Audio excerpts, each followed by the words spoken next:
কান ধরতেছে আমি বিশাল ভুল হয়ে গেছে আমার। আর জীবনে আমি শুক্রবার দিন বিকালবেলা ঘুরতে বের হব না। কেন যে এই কথা বলতেছি ভিডিও দেখলেই বুঝতে পারবা। অনেকদিন পর রাজশাহীতে আসছি আমরা, আর আজকে যেহেতু শুক্রবার তাই ভাবলাম একটু নদীর পাড় থেকে ঘুরে আসি। আমার ছোট বোনকেও কল দিয়ে বলছি, ও রেডি হয়ে আসতেছে নদীর পাড়ে। রেডি হতে হতে আমাদের একদম লেট হয়ে গেছে, বিকালে শেষের দিকে আমরা বের হয়েছি। বাট এইটি বাদে মানে নদীর পাড়ে আসতে দেখি এত পরিমাণে জ্যাম, বাপরে বাপ। তার উপর আবার টিপ টিপ করে বৃষ্টিও পড়তেছে।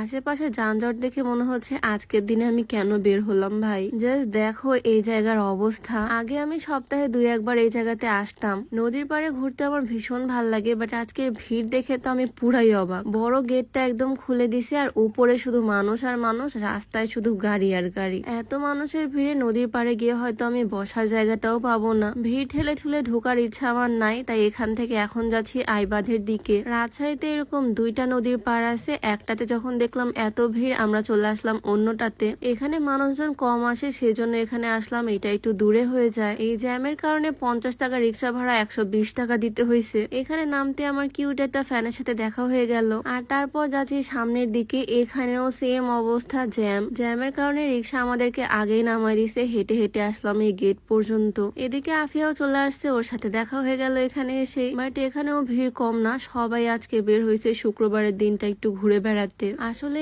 নদীর পাড়ে যখন কম মানুষ থাকে তখন এখানকার ওয়েদারটা সুন্দর করে এনজয় করা যায়। যাই হোক, আজকে আমি যে সুন্দর গাউনটা পরে আছি এইটা কিন্তু তোমরা পেয়ে যাচ্ছ সূচনাস ওয়্যারহাউস ফেসবুক পেজ থেকে। কি সুন্দর কম্বিনেশন, প্রিন্টেড একটা গাউন, সাথে থাকবে লং একটা হিজাব, একদম ফুল কভারেজ। হিজাব আর গাউনটার কম্বিনেশনটা আমার কাছে দারুণ লাগছে, সাথে একটা নোজ নিকাবও আছে। হাতাতেও সুন্দর করে প্রিন্টের কাপড়ে ফিতা করা, বাঁধার পর দেখতে অনেক সুন্দর লাগে হাতাটা। তো সূচনাস ওয়্যারহাউস ফেসবুক পেজটা আমি ডেসক্রিপশনে মেনশন করে দিব, তোমরা চাইলে তাদের পেজ থেকে এই সুন্দর গাউন নিয়ে নিতে পারো। যাই হোক, আমাদের এখানে আসতে আসতে প্রায় সন্ধ্যা, সূর্যের আলো এখন নাই বললেই চলে। দৌড়ায় দৌড়ায় নিচে এসে কোন রকমে কয়েকটা চেয়ার ম্যানেজ করলাম। আর এদিকে আমাদের দুই বোনের যা কাজ, হুদাই গল্প করা বসে বসে। এখানে আমরা বসছি ফুচকা চটপটি খাওয়ার জন্য, বাট এসে বসে প্রথমে নিয়ে নিলাম পাঁপড়। ফুচকা চটপটি আনতে গেছে, আনতে অনেক দেরি হবে, তাই বসে বসে পাঁপড় খাচ্ছি এখানে। আর ওদের ফুচকা আনতে আনতে প্রায় সন্ধ্যা হয়ে গেছে, এখন কোনো সানলাইটই নাই। তবে ফুচকা দেখে মনে হচ্ছে এগুলোর টেস্ট দারুণ হবে।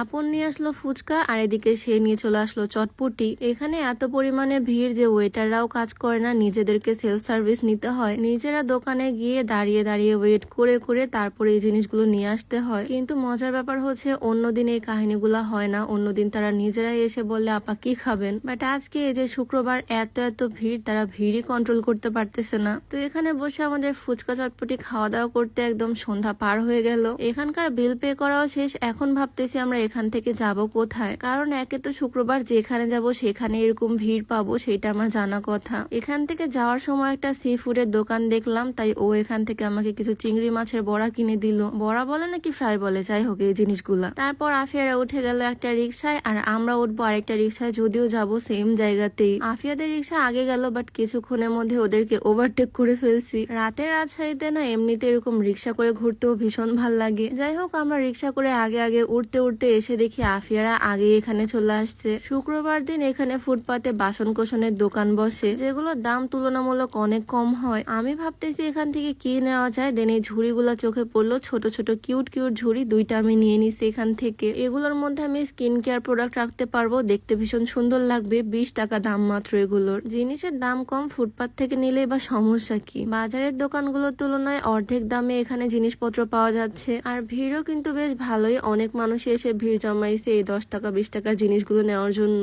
আমি 2টা ছোট ছোট ঝুড়ি নিয়েছি, আর তারপর আফিয়াকে টাটা বাই বাই দিয়ে দিলাম। এখন সোজা যাব বাসায়। তো আজকের ভিডিওটা এখানে শেষ করছি, সবাই ভালো থাকো, দেখা হচ্ছে নতুন ভিডিওতে। আল্লাহ হাফিজ।